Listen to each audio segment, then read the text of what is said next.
एक ही प्रेम है। बस अब इस प्रेम को जो है हृदय में उसको जागृत करना है, इसको मोड़ देना है। वो केवल महापुरुषों की करुणा भरी दृष्टि से, उनकी आज्ञा, उनके उपदेशों के द्वारा। उपासना करते हुए उपासक मंत्र का जप कर रहा है, ठाकुर सेवा भी करते हैं, धामवास भी करते हैं। अब जो गुरुजन है वो आज्ञा करते हैं कि आप अपनी रहनी को संभाल लें। श्रीपाद प्रबोधानंद जी ने प्राय एक श्लोक यदि धाम की दिव्य महिमा का वर्णन करते हुए कहा है, तो उसका अगला श्लोक ही कह दिया कि धाम की रहनी कैसी होनी चाहिए। पूर्व में भी सुना, श्री ध्रुवदास जी महाराज बता रहे हैं कैसी रहनी हो। श्री गया प्रसाद जी महाराज आज्ञा कर रहे हैं, जो जीवन में जी रहे हैं वो वही अपने सब उपासकों के लिए कह रहे हैं कि संयम सदाचार जीवन में परम आवश्यक है। मनमानी आचरण नहीं, हरि गुरु के द्वारा जो प्रदत्त उपदेश आज्ञा है आचरण वैसे चलो, तो आपको वस्तु का बोध होते देर नहीं लगेगी।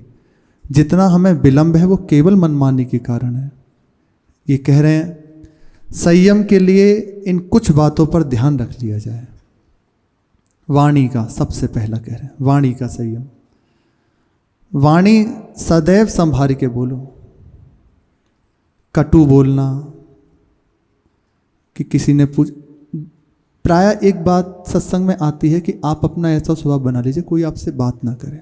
वो आपके भजन के बचाने के लिए, ना कि किसी को दुख देने के लिए है। वो स्वभाव किसी को कष्टप्रद नहीं होता। जैसे आप अपने भजन में हैं, कोई आपको आके बात करना, आपने एक अना करने नहीं आप और रूखा बात, तो वो रूखी बात उसको मीठी लगेगी कि नहीं अपने भजन में है, बस निरंतर रहे। वो उसके हृदय को क्लेश नहीं पहुंचाएगी।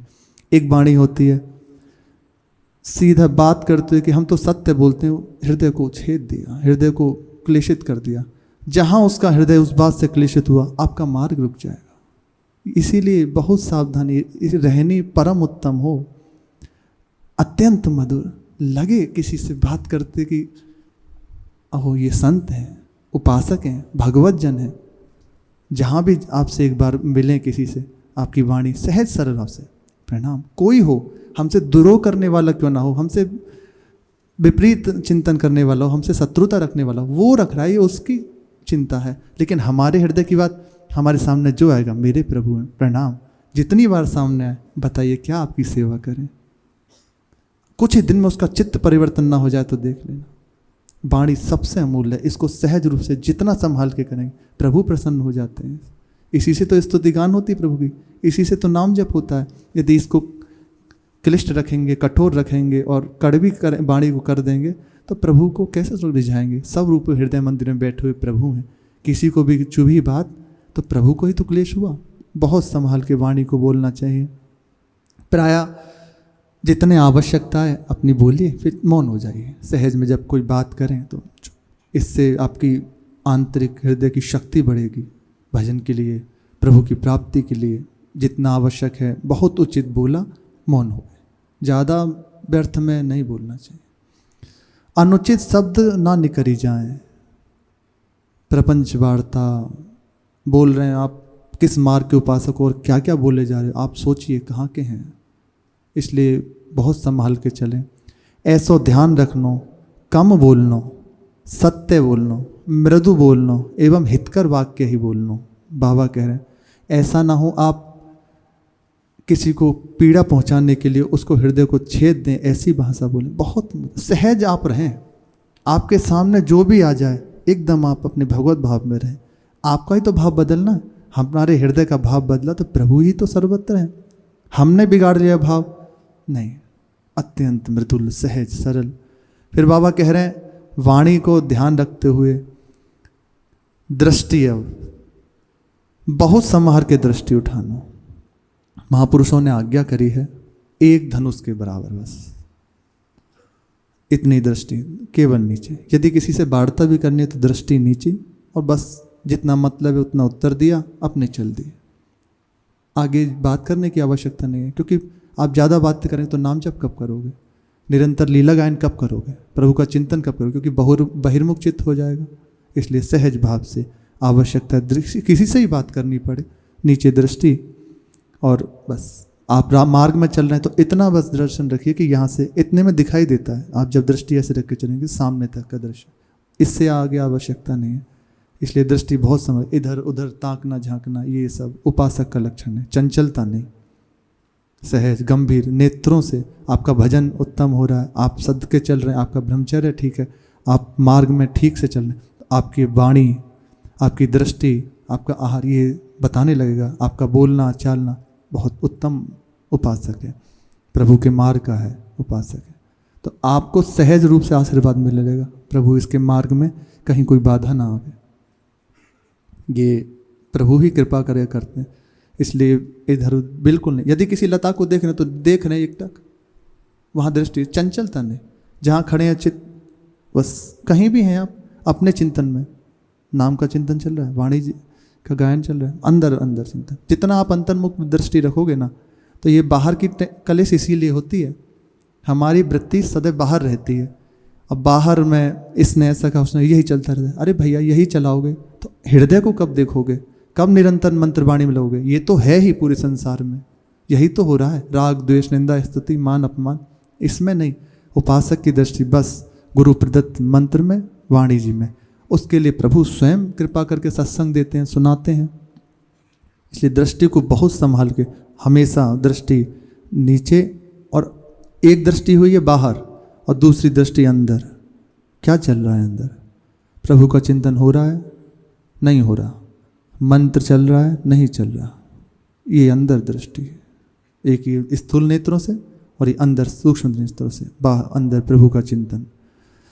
कहूँ स्त्री आदि कन पे दृष्टि ना पड़ी जाए, सावधान करने के लिए, क्योंकि परस्पर का महाराज जी कृपा करके बहुत बार बताते हैं कि आकर्षण है, संभाल के, क्योंकि मार्ग है, इसी में रोकने का बहुत बड़ा ये भगवती भगवान की बड़े बड़े महापुरुष, इसमें नारद जी आदि, पारासर सुर इंद्र कल्प कामिनी मन फंद्या, परिवा देह दुख द्वंद कौन क्रम काल निकंद्या। इसलिए हर समय सावधान है। तो यदि किन्हीं माता बहनों से बात करनी पड़े तो दृष्टि नीचे, उनके मुखारविंद की ओर नहीं, बस चरणों में प्रणाम करते हुए, दृष्टि चरणों में रखते हुए बस आगे बढ़ जाए। यद्यपि आवश्यकता नहीं है, यदि कोई ऐसी सेवा भी है तो बस उनके चरणों की ओर देखते हुए, और ऐसे ही दूसरे वर्ण माताएं हैं वो भी सावधानी रखें। बहुत ही आवश्यकता परिवे पे देखनो। देखो महाराज जी को देखा है हमने, महाराज जी अब तो भी करुणा करके देखने लगे हैं, सब कृपा करके देख, नहीं तो पहले बस यदि सत्संग हो रहा है तो दृष्टि बंद, बैठे हैं तो नीचे दृष्टि, और यदि किसी वार्ता करनी है तो सहसा किसी की ओर नहीं देखना, या तो एक खोई हुई दृष्टि, कहीं लगी हुई दृष्टि, और हमेशा नीचे दृष्टि की हुई। आप देखना प्राय महाराज जी को, कभी ऐसे कुछ करुणा करके किसी की ओर देखना हो तब बातें कर लगे, नहीं तो हरि बाबा हमेशा ऐसे ही रहते थे, बस ऐसे दृष्टि में, बस ऐसे ही बोल रहे हैं चाल रहे हैं, कभी उड़िया बाबा दिया जी जैसे मिले तब बात है, नहीं तो बस ऐसे ही जो हो रहा है, कोई आए कोई जाए, किसी से कोई मतलब नहीं, बस सावधान। ये महापुरुष जन कभी करुणा करके देख लें तो बड़े सौभाग्य। इसलिए दृष्टि को बचा कर रखे। सनेह सने आगे को मार्ग देखी के, कह रहे हैं ना कि इतनी दृष्टि आप रखिए केवल कि आप आगे तक का मार्ग देख सकें, तब दृष्टि उठानो। मार्ग चलते समय इत उत में ना झांकनो। आप देख रहे हो वहाँ क्या चल रहा है, एक गाड़ी आई, गाड़ी का नंबर पढ़ने की क्या आवश्यकता है भाई, वो तो जा रही है, वो गई, आप सावधान रहिए, इधर उधर दर्शन ना करें। आहार आदि का बहुत, आहार के लिए कह रहे हैं आहार उतना ही करनो जितने में उदर पूर्ति हो जाए। आप भजन मार्ग के पथिक हैं, आपको भजन करना है, भोजन नहीं बढ़ाना, प्रमाद बढ़ेगा यदि ज़्यादा भोजन करें। उचित आहार जितनी आवश्यकता है पा लिया, सात्विक हो, हितकर हो, प्रभु को अर्पित किया हुआ प्रसाद हो, पाचक तथा जामे व्यय परे कम खर्च का हो, ऐसे ही आहार करनो। शरीर की रक्षा के ताई ही भोजन करना, जीव्या के स्वाद के लिए नहीं। बहुत गर्म, भारी, उत्तेजक, अभक्ष्य तथा मादक वस्तु कभी नहीं खाना। भोजन करते समय विशेष सावधानी यह रखें कि मन में हो कोई दूषित विचार ना आवे।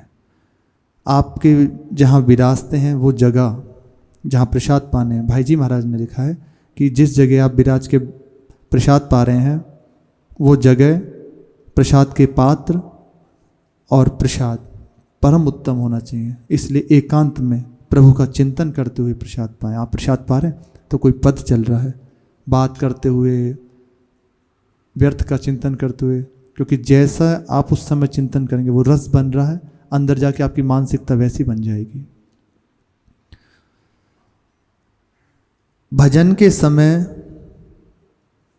ये जो बाधा आती है ना, वो प्राय भोजन के कारण ही आती है। अब वो इतना पा लिया, आसन में बैठ के कब बैठोगे, नाम जप कब करोगे।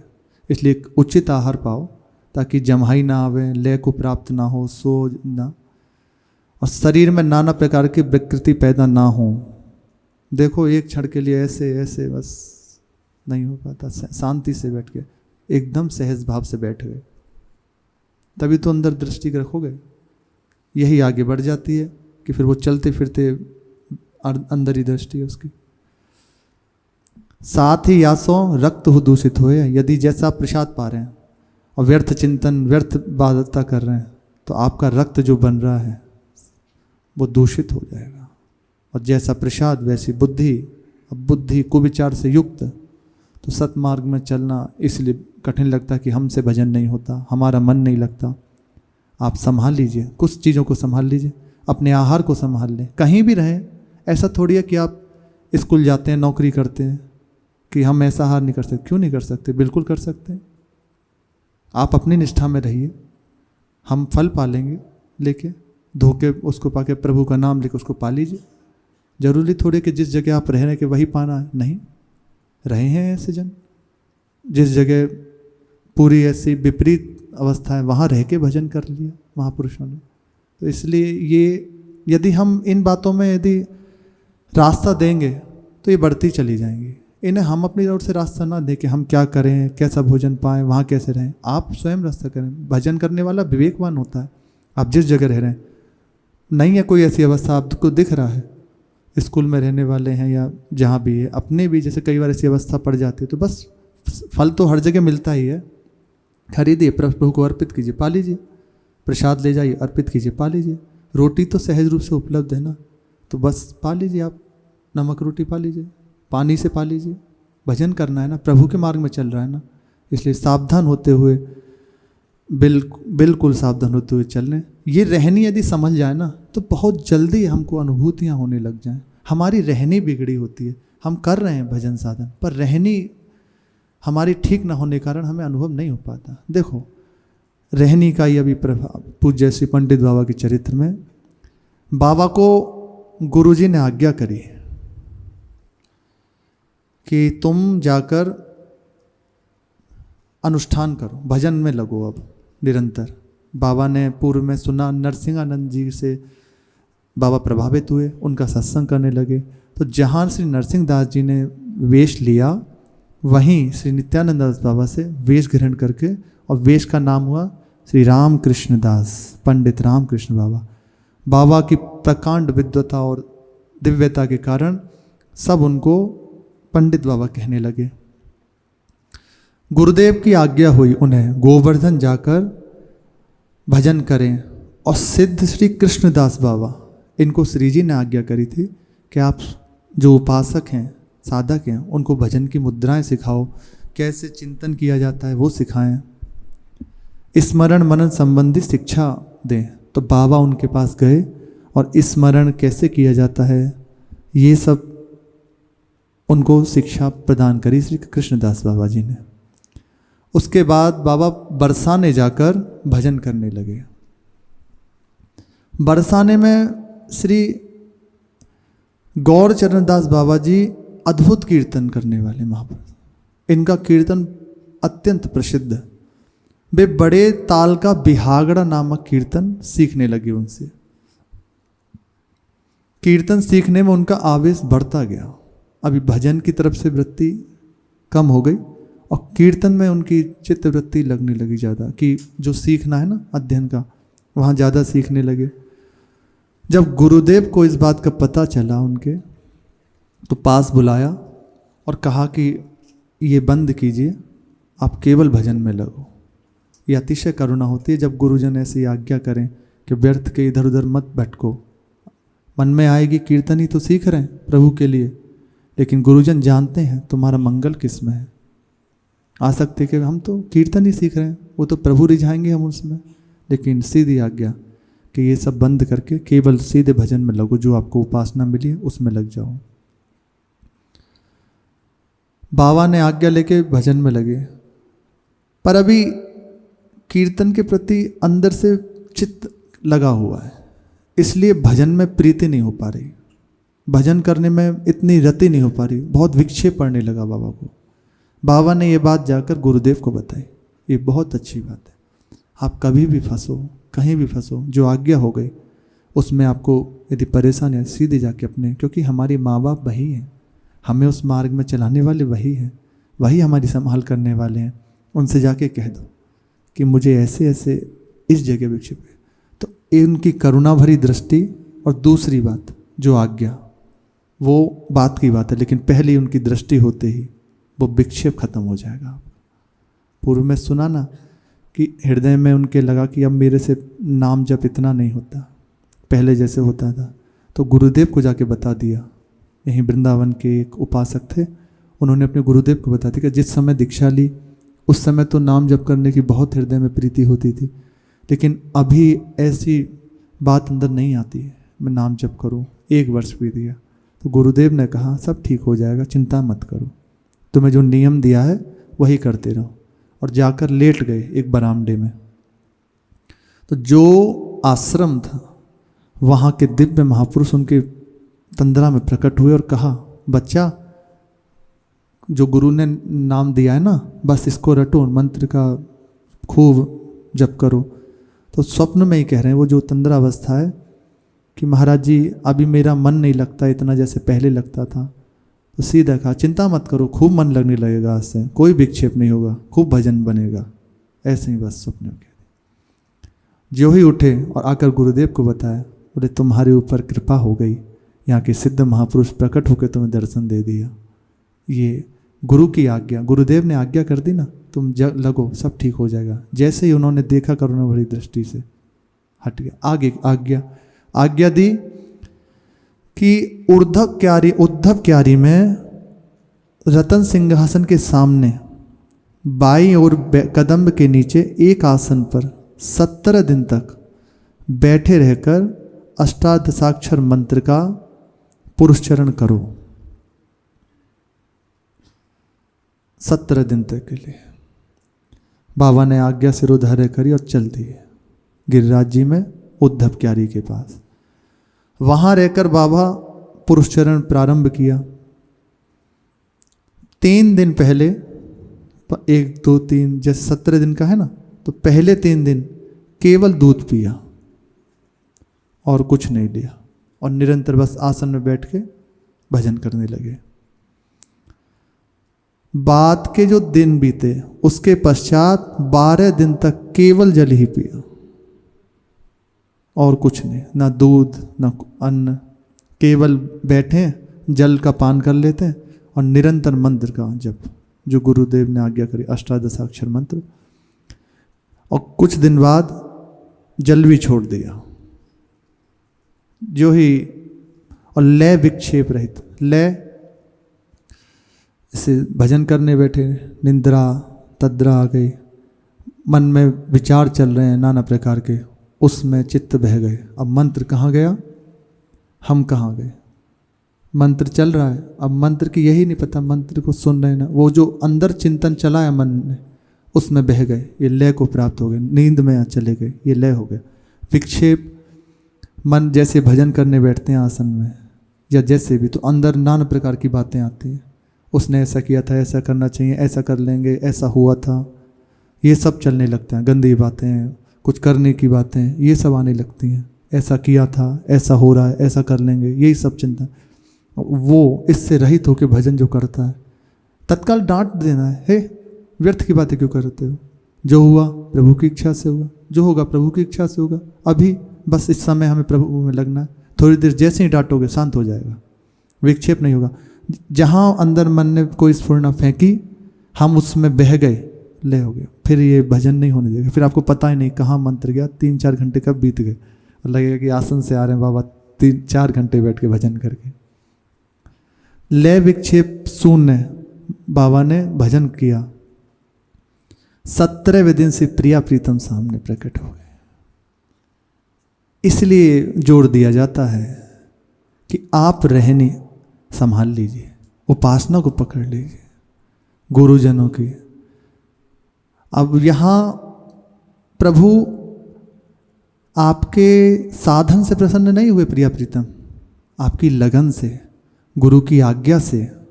बस देखा कि गुरुदेव ने आज्ञा कर दी और लगन पूर्वक लगा है, इससे प्रिया प्रीतम लीजिए, ना कि इसके अधीन है कि इसने प्रसाद छोड़ दिया, ये इतना जप कर रहा है, ना, इसके प्रभु अधीन नहीं है। भगवान शिव 88,000 वर्ष की समाधि, ब्रह्मा जी 60,000 वर्ष की समाधि, ऐसे ऐसे महापुरुष हैं। सनक सनंदन निरंतर समाधिष्ठ ही रहते हैं। वो तो कि इन सब के लिए महापुरुषों के जैसे हम तो कुछ नहीं, 88 सेकंड बैठना भारी पड़ता है। बिल्कुल केवल गुरु जी की आज्ञा और उनके प्रदत्त उपासना में चित्त लगा देना, तो प्रभु रीझ जाते हैं देख के। दृष्ट्वा परिश्रमम कृष्ण तो कृपा सीव सुबंधनम। जिस समय मैया यशोदा को देख लिया कि बहुत परिश्रम कर रही हैं मुझे बांधने के लिए, पूरी रस्सी खत्म हो गई, पर ऊखल से उधर बंधा ही नहीं। छोटे से लाल जी हैं, मैया आके सारी बेड़ी से फूल झड़ गए, बैठ गई, थक गया। तेरी राजी हो तो बंध जा, ना हो तो जो ही प्रभु ने देखा कि हार गया, बंध गए, तत्काल बंध गए। बस इसी तरह से बस उपासक के ऊपर देखते हैं प्रभु, लगन में लगा हुआ है, कहीं भी बेईमानी नहीं, ईमानदारी से जहाँ लगे तो प्रभु आ गए, यहीं तो हैं, देख रहे हैं। प्रिया प्रीतम का साक्षात उनको दर्शन हुआ। श्री बिहारी देव जी कह रहे हैं कैसी अवस्था प्रिया प्रीतम की है। जोरी अद्भुत आजू बनी, वारों कोटि काम नखी छवि पर, उज्ज्वल नील मणि। जोरी अद्भुत आज बनी, उपमा देत सकुच मन। क्या उपमा दे, एकदम संकोच हो रहा है, क्या बस नेत्र भर के देख रहे। युगल सरकार परस्पर गलवैया दुहे मानस, सामने खड़े हैं नेत्रों के, ये मिलता है। महापुरुष जन कहते हैं चुपचाप लगे रहो, जल लो, कुछ दिन की बात है।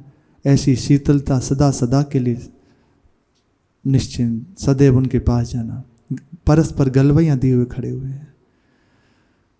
उपमा देत सकुच निरुपमित, घन दामिनी लजनी। करत हास परिहास प्रेम। जो परस्पर मुस्कुरा रहे हैं, कभी उपासक को देख के, कभी खुद एक दूसरे को देख कर। सरस विलास सनी जोरी, अद्भुत आजू बनी। कहा कहो लावण्य रूप गुण, शोभा सहज घनी। घन शोभा है, पोली नहीं, घन पूर्ण रूप है, ठोस। ऐसी सुंदर अभय और अभय और अभी देखिए ऐसी सुंदर फिर और बढ़ गई हुई, निरंतर वर्धनशील। बिहारी निदास दुलरावत, श्री हरिदास कृपा वरनी जोरी। अद्भुत आजू बनी। निरंतर सखियां दुलार कर रही हैं ऐसी सुंदर जोड़ी को देखकर। बाबा बस एकटक निहार रहे हैं। तो प्रियाजू बोली, बाबा मांग का चाहिए तो हम बहुत प्रसन्न हैं तो से। तो बाबा कहने लगे मैं ना जानूं कि का मांगो जाए, मैं तो गुरुन की आज्ञा थे आपकी भजन में लगूं, आप प्रसन्न है गए, आपकी उदारता है, मैं ना जानूं कहाँ चाहिए कहाँ मांगना चाहिए। आप दोनों फिर कहते हैं आप दोनों प्रसन्न रहो, यही मुझे चाहिए और कछु ना चाहिए। श्री जी लाल जी अत्यंत प्रसन्न हो गए और श्री जी ने आज्ञा करी कि बाबा मुस्कुराते हुए प्रिया जो दुलार करते हुए। श्री महाराज जी अचल विहार में विराजमान थे और जब हृदय में विकलता बढ़ी श्री जी के लिए, अब ये वही जाने जिसके हृदय में आग लगी है, ये मिलते हैं पुकारने पे मिलते हैं। सुन लिया ना कि गुरुजनों से कि हाँ आते हैं, तो निश्चित आते हैं, बुलाओ तो सही, आपके बिना रहा नहीं जाता, आ जाएंगे। अभी हम रह रहे हैं, जी रहे हैं, ये रहना जीना छूट जाए, उनके बिना तड़पन आ जाए, रो रो के पुकारना चाहिए। एकांत में है, समाज में है, पूर्व में सुनाना, नाम जप, पुकारना, आप आ जाइए, करुणा करके आ जाओ। हम नहीं रिझा सकते, है ही नहीं कुछ, क्या आपको प्रसन्न करें, आप करुणा करके आ जाएं। संसार की वस्तु प्रसन्नता ये ठीक है, कब तक, अच्छा कितने दिन तक आप रहोगे सुखी, मरने के बाद सब नष्ट, जितना आपने पकड़ा है आप बस ये मिल जाए, सार बात है। क्योंकि ये इनको पाने के बाद क्या पाना बाकी रह गया, निरंतर ऐसे प्रिया प्रीतम सामने, हृदय द्रवित, निरंतर सुख अपने जनों के लिए पहुंचा। निज जन परमोदार वात्सल्य सिंधु श्री स्वामी जो है, अपने जनों को निरंतर सुख पहुंचाती हुई ऐसी श्री जी प्रसन्न मुद्रा में बाबा से कह रही हैं, बाबा अब तू राघव पंडित की गुफा में रह के भजन कियो कर। अचल बिहार में पूज्य महाराज क्षमा करें।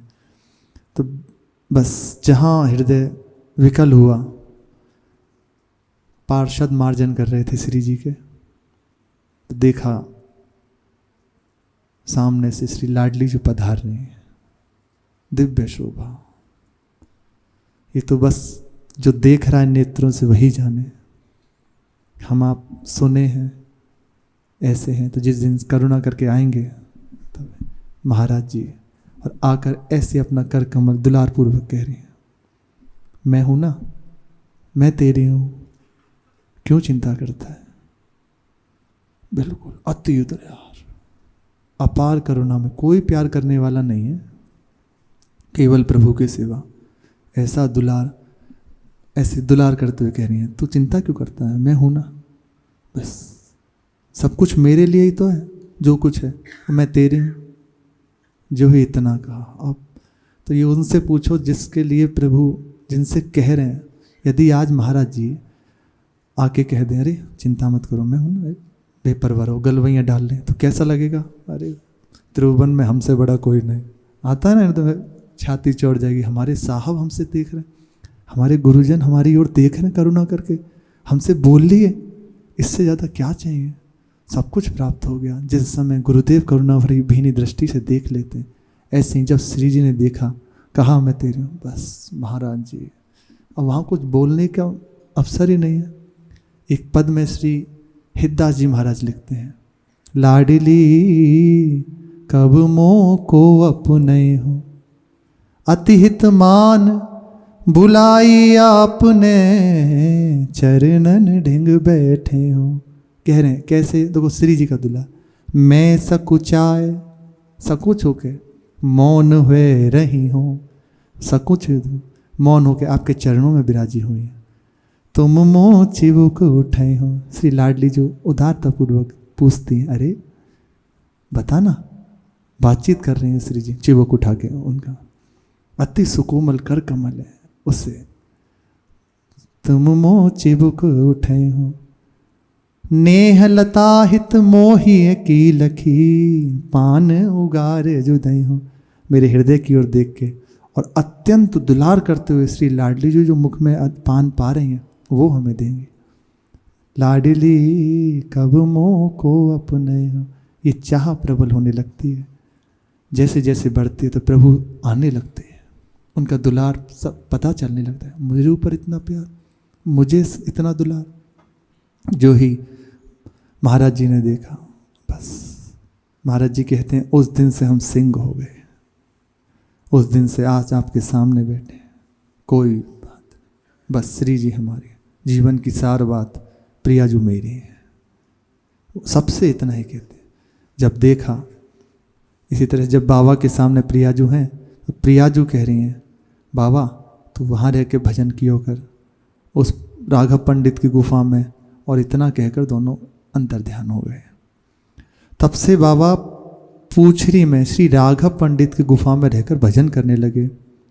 प्रात 2 बजे बैठ जाते, गुफा के अंदर चले जाते और दोपहर के 2 बजे तक रहते और निरंतर स्मरण होते हैं। वही दिव्य चिंतन जो श्यामा श्याम को देखा, उनकी लीलाओं का चिंतन करते रहते। फिर वापस जब बाहर आते तो उनकी कुटियाओं के बाहर साधु महात्माओं की भीड़ लगी रहती, वहाँ पाठ कीर्तन इष्ट गोष्ठी ये होता, निरंतर क्रम चलता रहता। शेष चर्चा आगे। श्री राधा वल्लभ लाल की जय।